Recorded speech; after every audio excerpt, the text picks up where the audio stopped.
आदाब प्यारे बच्चों, आज हम दर्जा 4 की किताब सितार के सबक नंबर 6 मशरूम के बारे में बात करेंगे। तो आइए जानते हैं मशरूम किसे कहते हैं और बढ़ते हैं अपने सबक की तरफ। सबक है मशरूम। स्कूल में खाने के वक्फे के दौरान बच्चों का गुलगपाड़ा जारी था। अक्सर भाग दौड़ में मगन थे, जबकि कुछ बच्चे खाने का मज़ा ले रहे थे। स्कूल में मिलजुल कर खाने वाले बच्चों के खूब ही मज़े होते हैं। रोज़ाना कई किस्म के जायके चखते हैं। कभी कभार नई नई चीज़ें खाने को मिलती हैं।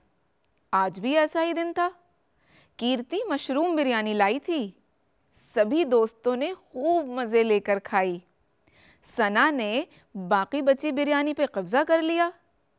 साची डब्बा छीनने उसके पीछे दौड़ी। खाने का वक्फा ख़त्म हो चुका था और अशोक सर कमरे जमात में दाखिल हो गए। सब बच्चे अदब के साथ खड़े हो गए, लेकिन इस छीना झपटी में सना और साची उस्ताद को देख ही न सकी। सभी बच्चे हंसने लगे। अशोक सर ने पूछा, भाई क्या बात है? आसिफ ने सारा माजरा बताया और कहा कि ये दोनों मशरूम बिरयानी के लिए लड़ रही हैं। उस्ताद मोहतरम ने हंसते हुए पूछा, सना, साची, बताइए तो मशरूम क्या है? सना, मशरूम एक किस्म की फंगस है जो छोटी छतरी की तरह नजर आते हैं। ये ज़मीन या पुराने पौधों पर उगते हैं। मशरूम के पत्ते या जड़ें नहीं होती जैसे पौधों की होती हैं।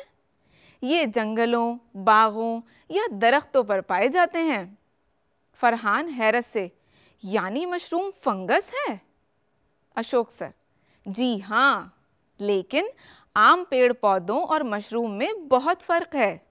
पहला ये कि आम पेड़ पौधों में जड़, तना, पत्ती, छाल, फल और फूल होते हैं, लेकिन मशरूम में ये सब कुछ नहीं होता।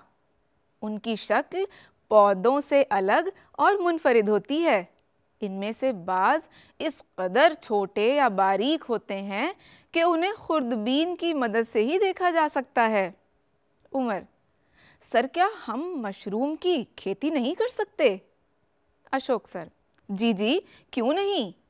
मैंने कहा बेशतर फंगसी मशरूम खुदरा होते हैं, लेकिन अब दुनिया भर में मशरूम की काश्त हो रही है। हमारे मुल्क में भी हिमाचल प्रदेश, पंजाब, बिहार के किसान बड़े पैमाने पर मशरूम की काश्त कर रहे हैं। विनोद, लेकिन सर मेरी दादी तो इन्हें खाने से मना करती हैं। वो इन्हें सांप की छतरी कहती हैं, इसे कुकुरमुत्ता भी कहती हैं। सब लोग हंसते हैं। विनोद भी हंसने लगता है। अशोक सर मुस्कुराते हुए, वो आपकी हिफाजत के लिए ऐसा कहती हैं, क्योंकि हर मशरूम खाने लायक नहीं होता। मशरूम कई किस्म के होते हैं। इनमें से कुछ ही मशरूम ग़िज़ा के तौर पर इस्तेमाल किए जाते हैं।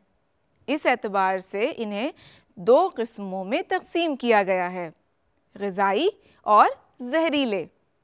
जाहिर है कि ज़हरीले मशरूम ग़िज़ा के तौर पर इस्तेमाल नहीं हो सकते।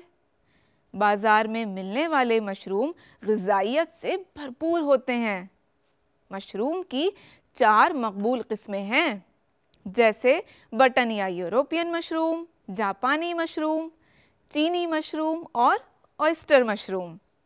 सना, इसका मतलब ये है कि हम एहतियात के साथ मशरूम को खा सकते हैं। मैंने तो आज पहली मर्तबा खाया है, बहुत मज़ेदार था। सब बच्चे हंसते हैं। अशोक सर, जी हाँ, आपने पहली मर्तबा खाया होगा। मशरूम कई तरह के होते हैं। जैसे जैसे लोगों को मशरूम के फ़ायदे मालूम हो रहे हैं, वैसे वैसे खाने में उनका इस्तेमाल बढ़ रहा है। मशरूम की बढ़ती खपत को देखकर मैदानी मशरूम की खेती बाड़ी आम हो रही है। इसकी खेती अक्टूबर से मार्च के दरमियान होती है। हिंदुस्तान में मैसूर के central food and technological research institute में मशरूम की मसनूई काश्त भी हो रही है।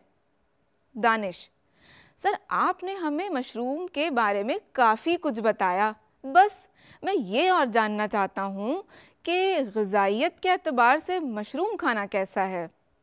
अशोक सर, सेहत और तंदुरुस्ती के एतबार से मशरूम बहुत मुफीद और मुकम्मल ग़िज़ा है। इसमें शुगर की मिक़दार कम होती है, इसीलिए ज़ियाबेत्स यानी शुगर के मरीज़ों के लिए भी ये बहुत मुफीद है। तो देखा आपने, ये सबक कितना दिलचस्प था।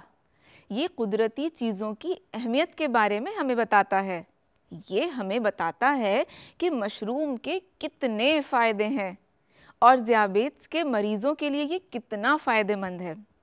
ये आपको न सिर्फ़ एक आम ग़िज़ा के बारे में सिखाता है, बल्कि कुदरत के साथ रब्त पैदा करने, ग़िज़ाइयत की अहमियत को समझने और एहतियात से ज़िंदगी गुजारने का भी शऊर देता है। हमें दूसरी सब्जियों की तरह मशरूम को भी अपनी ग़िज़ा में ज़रूर शामिल करना चाहिए। आइए अब इससे मुताल्लिक़ कुछ मश्क देखते हैं। पहली मश्क है नए अल्फाज के मानी। मसरूफ़, मशगूल, काश्त, खेती, ज़ियाबेत्स, शुगर, मुफीद, फ़ायदेमंद, ग़िज़ाइयत, किसी चीज़ में ग़िज़ा का उन्सुर पाया जाना। आज हमने सबक नंबर 6 मशरूम को पढ़ा। अब हमारी बात यहीं ख़त्म होती है और आपसे रुख़सत लेते हैं। आदाब।